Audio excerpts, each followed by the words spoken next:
Hey friends, welcome back to Homestead on a Prayer. As you can see, we're here in my seed starting station right now. It is almost time to start seeds. Now, as you can see behind me, I do have a couple seeds started already actually, just a couple early season things that I wanted to get a little bit of a head start on. But the main seed starting season is just ahead of us, coming up really soon. So I thought today would be a great time to talk about the type of supplies you're going to want to have when starting seeds. Now, I'm going to preface this by saying that I'm going to show you the setup that I have, all the things that I use. I would say some of this stuff isn't really essential. Some of it I have because it makes my seed starting job a little bit easier, and so it's definitely nice to have, but there's a lot of stuff here that you can get by without if you want to. Now, honestly, my setup is pretty budget friendly. But if you want to be even more budget friendly than what I've done here, you can get by without using quite all of this stuff here. So one thing I will say, you will notice that I'm not completely organized here. My bottom shelf, I have lots of various seed starting supplies, but it's not all organized in the neatest way. Honestly, that's because at this point in the season, I don't really need all of this space yet, but I do have the shelves where I have some seedlings started. I have those, off to a good start. Now, I do want to mention that these are set up with grow lights. I have grow lights here. I have them off for this video because it makes the lighting kind of weird, and it's, I think, a little bit harder to, just to see what I'm talking about. So when we actually look at these seedlings and the stuff right on these shelves, I will turn on the grow lights. One other thing I did want to mention is that you may notice that I have not waited a full week between posting videos. Now that we're into gardening season, I think that it is time that I can start posting videos a little bit more frequently. So I was thinking of doing something like every 4 days, maybe twice a week on specific days. If you have a preference about what kind of posting schedule between those two options works best for you, go ahead and let me know in the comments. So first we'll just talk about my basic setup here. You can see I have this shelving unit, and this is made to have 4 shelves. You can see that I removed the bottom shelf. That's because I like to start my seedlings on these 2 upper shelves here. And especially with tomato plants, they can get pretty large as the season goes on before it's time for them to go outside. So I like to have this option of a bottom shelf here where we have a little more space. And you can see here, I just have some of my extra pots stored here. But I can also stack trays this way along the shelf and use this space for additional seedlings when I don't need this space yet. Now, I really hope that you will bear with me through a little bit of messiness and disorganization.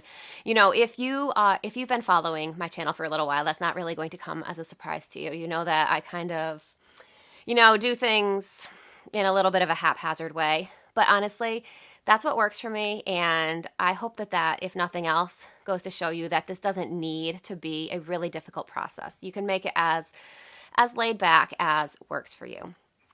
So, to get down to the basics of seed starting and what we actually need, what kind of supplies we need for seed starting, we need to think about what are the plant's needs. And any plant, whether it's a seedling or a full-grown plant, is going to have 3 basic needs that are really most important. There are other things you can think about. You can really get into the science, and there's a lot more things that will give your plant an ideal growing condition.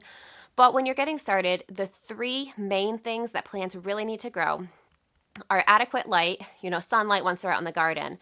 But while they're in the house, we're going to need to provide them with some source of light so that they can grow. They're also going to need water, and they're going to need nutrients. And I'm going to talk about the seed starting supplies that I use and how those things provide each of those needs for my plants. Now, there are some other needs that we'll talk about as well, but those are the 3 basics. And if you really focus on providing your plants with those 3 things, then you have given yourself a really good chance of success. So probably the most difficult of the needs to provide when you're growing inside is lighting. It's kind of hard to see my grow lights here. I'm going to go ahead and turn these on, and you can see the difference that makes with my seedlings here. They're really well illuminated. So you can see having this lighting behind me is going to make the video a little bit weirdly lit, but hopefully it won't make too big of a difference. Hopefully you'll still be able to see everything pretty clearly. So I prefer to use grow lights. I highly recommend grow lights. Now, if you have a greenhouse and you're starting outside with an abundance of natural sunshine, in that case, you probably don't need grow lights. If you have a full sunroom that has access to lots of light, you may not need grow lights either. But what I have found is that by growing, some people try to avoid the need for grow lights by growing in a sunny window. I don't want to say that that's definitely not going to work, but I think that most of the time you'll have better results using grow lights, as I said, if you don't have a greenhouse or something like that. Now, that doesn't mean you can't give it a try. If you live in an area that's really sunny and you have a window that gets a lot of direct sunlight, especially if your plants are getting direct sunlight from multiple angles and multiple sides, that might be something that might work for you in your situation. But if you want to set yourself up for the best chance of success, I think that having a grow light is one of the most important investments you can make in seed starting. Now, I will say what I have here on my grow station now, these are actual grow lights that are fairly highly rated. They're still really affordable compared to other grow lights on the market. I can link the exact ones I have below. They were on sale when I got them, so I'm not sure what the price is normally, but I'll go ahead and link it below and you can check it out. But I will say these are new this year. Up until this year, I was just using fluorescent shop lights that I actually purchased them used on Facebook, so that could be an option too. But you could also get shop lights or something from any kind of home improvement or hardware store. So that can be another more affordable option. The reason I switched to grow lights this year, honestly, the biggest reason was because these are more energy efficient LEDs and I wanted to be able to minimize the amount of electricity and minimize my electric bill during the growing season. So that's the biggest reason why I switched to grow lights. There's a couple other reasons. I just felt like these were going to provide better lighting and hopefully give me better results. So at the end of seed starting season, I will report back.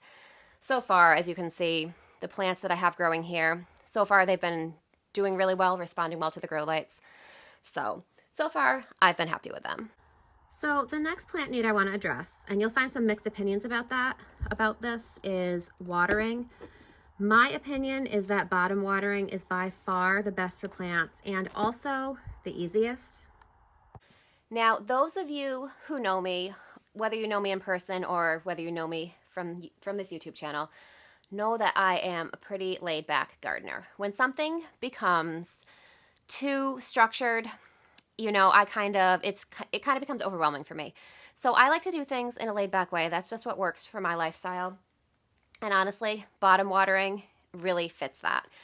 Now, you will find a lot of people that will, when they first sow their seeds, they'll sprinkle or they'll kind of mist the tops of their seedlings with water. And honestly, that is really effective. That is a great thing to do. I don't do that just because I don't want to take the time to do it. Now, I probably have slightly lower germination rates because of that, but I'm still completely satisfied with the germination rates that I do get. So if you want to have the absolute best germination, you can mist the tops of your seedlings or mist the tops of your soil while your seeds are germinating until your seedlings, have emerged from the soil. As I said, I don't do that. You'll notice I also don't have humidity domes on any of my plants. That's another thing, another little trick you can do to increase your germination rates, possibly also increase germination speed. As I said, I like to have the minimal amount of stuff possible, the minimal amount of work possible. I don't do either of those things. And like I said, my germination rates may be a little bit lower because of that, but they still work fine for me. So I mentioned that bottom watering is the way I do things. So basically, I make sure that I use containers, that have drainage holes. And I put all my containers in a tray like this. I have some trays like this that are designed to hold multiple containers. This actually goes with this tray here. You can see I've got several trays stacked up here just to get these a little bit closer to the grow lights. So when I'm actually starting seeds in here, this will go in one of those trays, and that will allow this entire system to be watered from the bottom. Now I have something similar here.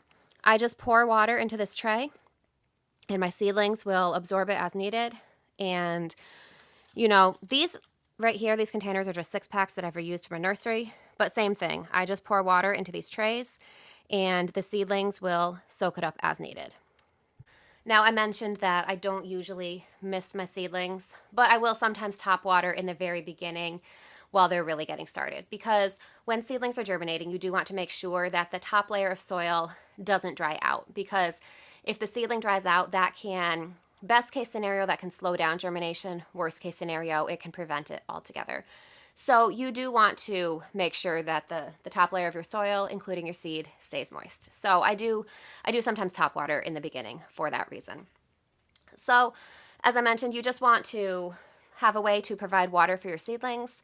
Now, honestly, even if you don't choose to bottom water, you probably will want trays like this because you're going to need to catch the water that drains off, the excess water that drains through your pots, and you don't want it to damage whatever your surface is.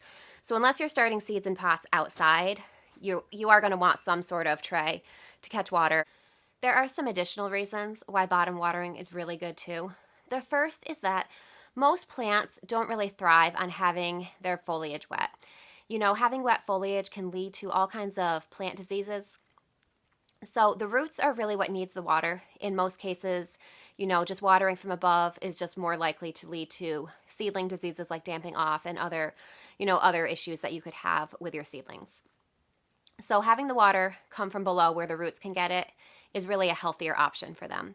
Another reason why bottom watering can be so helpful and so beneficial for these young seedlings is just the fact that it encourages the roots to go down. It encourages the roots to go deep and reach for the water. Now, this is going to be something that's even more important once your plants are out in the garden and they have much deeper soil to work with. But even in their pots, you do want to encourage deep root development as opposed to shallow root development. So for all of those reasons, I do really recommend bottom watering.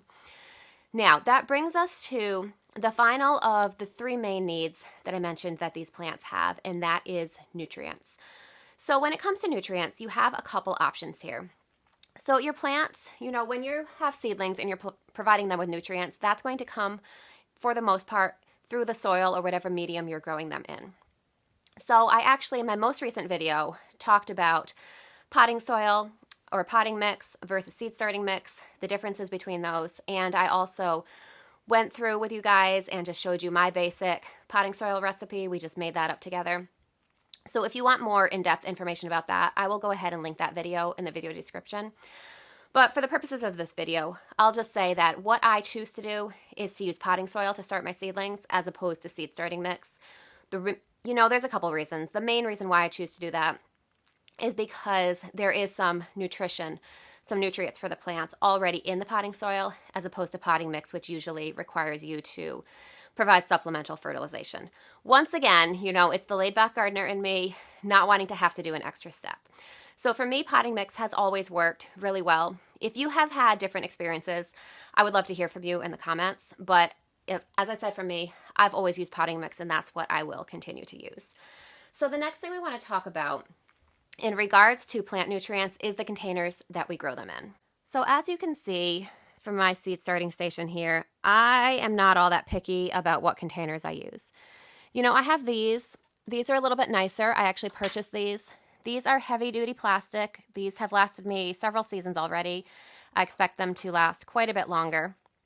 But I also have these beaten up 6-packs that I just reused from plants that I purchased in the nursery.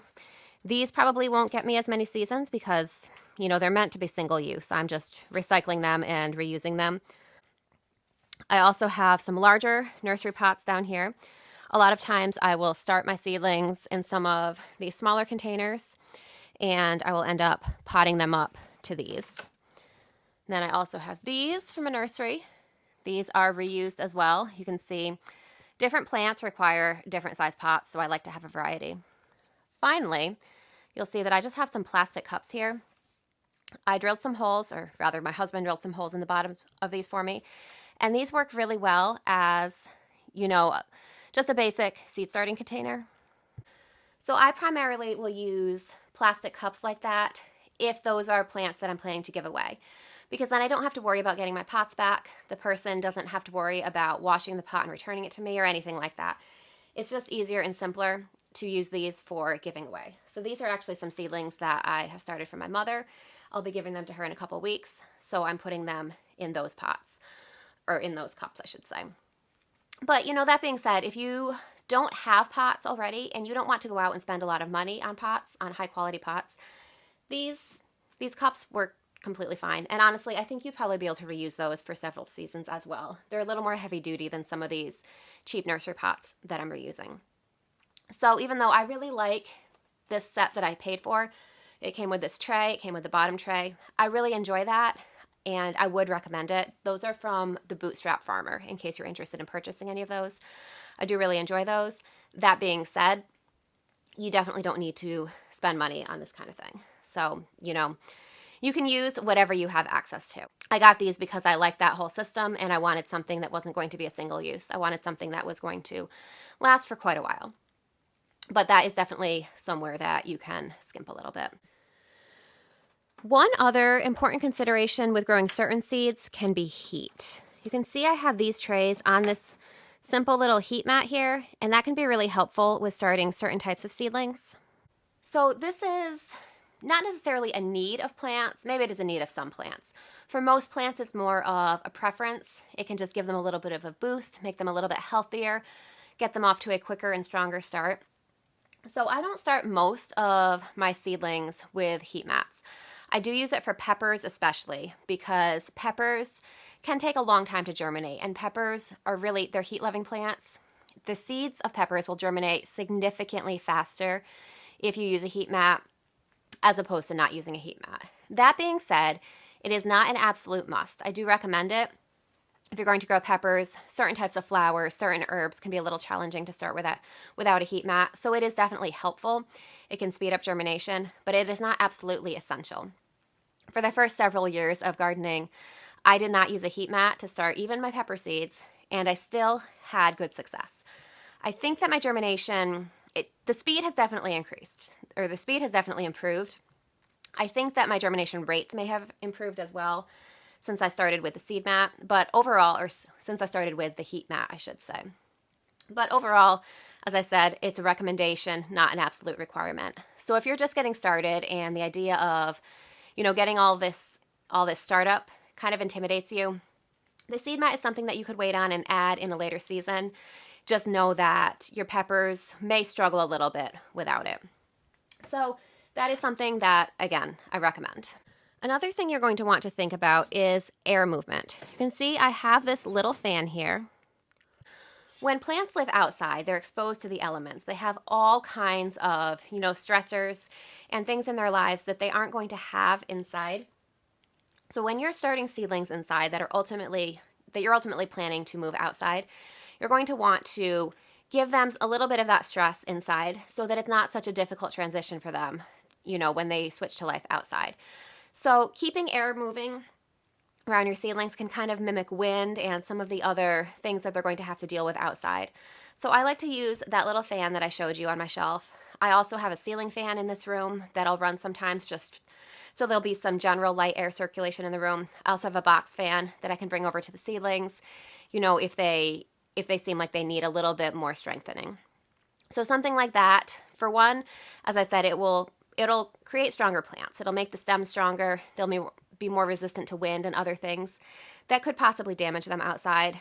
Also, it'll keep air movement, which is really helpful when it comes to keeping your seedlings healthy, preventing plant disease and things like that. So that is another thing that I definitely recommend. I'm sure you also noticed my little plant tags here. These are all being reused from last year. I went through my plant tags and pulled out the ones that I'm going to be growing again this year and pull those out to reuse. So you don't need to buy specific plant markers like that. That being said, I do think it is very important to label your plants. So many times I have been sure that I would remember what was what, and I almost never do. So labeling your plants in some way is really important. If you're using just these cups like this, you could write directly on the cup. A lot of people will cut up old mini blinds and use those as markers. You can use popsicle sticks. There's lots of different ways to mark your plants. If you just have pots like this, a little bit of painter's tape or masking tape, something like that can work as a label too. But you do want to have some way that you can label your plants. I can go ahead and link these multicolor tags down below if you're interested in something like that.